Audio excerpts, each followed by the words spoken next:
सपा को अब कांग्रेस का नहीं इंतजार, अखिलेश अपनी राजनीति खुद लगाएंगे पार।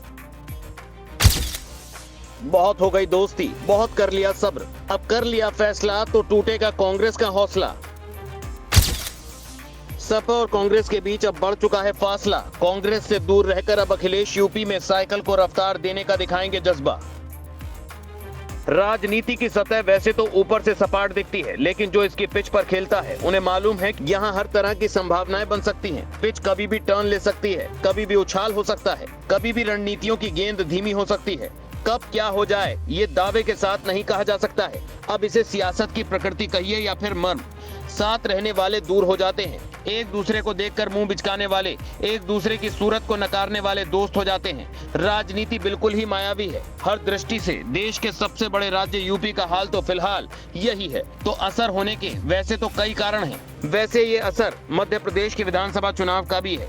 यूपी के सियासी गलियारे में चर्चा इस बात की है कि इंडिया गठबंधन के सहयोगी दल कांग्रेस और सपा में बातचीत बंद है।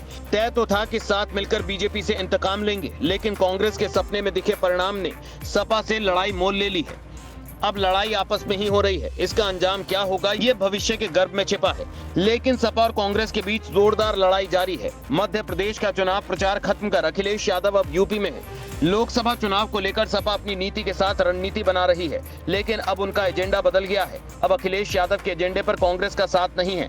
उनका फोकस बस अपनी पार्टी की चुनावी तैयारी पर है। इस तैयारी की पहली कड़ी है मजबूत और जीतने योग्य उम्मीदवार की तलाश। वैसे होमवर्क पिछले 3 महीनों से पार्टी के अंदर चल रहा है। कांग्रेस से मोह भंग होने के बाद अखिलेश यादव अब लड़ाई अकेले लड़ने के मूड में है। इसीलिए अब उनकी नजर उन लोकसभा सीटों पर भी है जिन पर कांग्रेस की भी नजर है।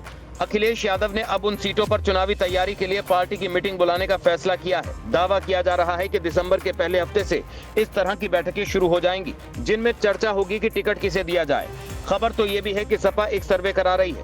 इस सर्वे के जरिए चुनावी मुद्दे के साथ साथ जिताऊ उम्मीदवार के बारे में भी पता किया जा रहा है। आपको बता दें कि अखिलेश यादव ने 2 महीने पहले चुनावी तैयारियों को लेकर बैठकें शुरू की थी। लखनऊ के सपा मुख्यालय में हर दिन 1 या 2 सीटों पर मंथन हुआ।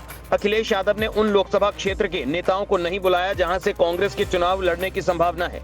उन दिनों अखिलेश यादव के मन में राहुल गांधी बसे थे। कांग्रेस को सबक सिखाने के लिए ही अब उन्होंने उन सीटों पर भी दिमाग लगाने का फैसला किया है। कांग्रेस पर दबाव बनाने के लिए अखिलेश यादव अगले महीने कुछ टिकट फाइनल करने के मूड में है। जातीय और क्षेत्रीय समीकरण के हिसाब से ये नाम तय किए गए हैं। इनमें से कुछ परिवार के हैं और कुछ पार्टी के हैं। बस्ती से राम प्रसाद चौधरी, कानपुर देहात से राजा रामपाल, लखनऊ से रविदास मेहरोत्रा, बदायूं से धर्मेंद्र यादव, मैनपुरी से डिंपल यादव, फिरोजाबाद से अक्षय यादव, फर्रुखाबाद से नवल किशोर शाकिर, लखीमपुर से उत्कर्ष वर्मा, अयोध्या से अवधेश प्रसाद, अंबेडकर नगर से लालजी वर्मा, कौशाम्बी से इंद्रजीत सरोज। ये कुछ नाम हैं जिसे अखिलेश बता देंगे आपको सपा की ओर से टिकट दिया गया है। जाइए तैयारी शुरू कर दीजिए। अखिलेश यादव ने लोकसभा की कुछ सीटें रिजर्व कैटेगरी में रखा है, जहां अभी वो वेट एंड वॉच का फॉर्मूले पर चल रहे हैं। इन सीटों को लेकर उनकी नजर बीजेपी पर है। अगर बीजेपी ने उन सीटों पर अपने सांसदों के टिकट काटे तो वो झट से उन्हें अपना उम्मीदवार बना सकते हैं।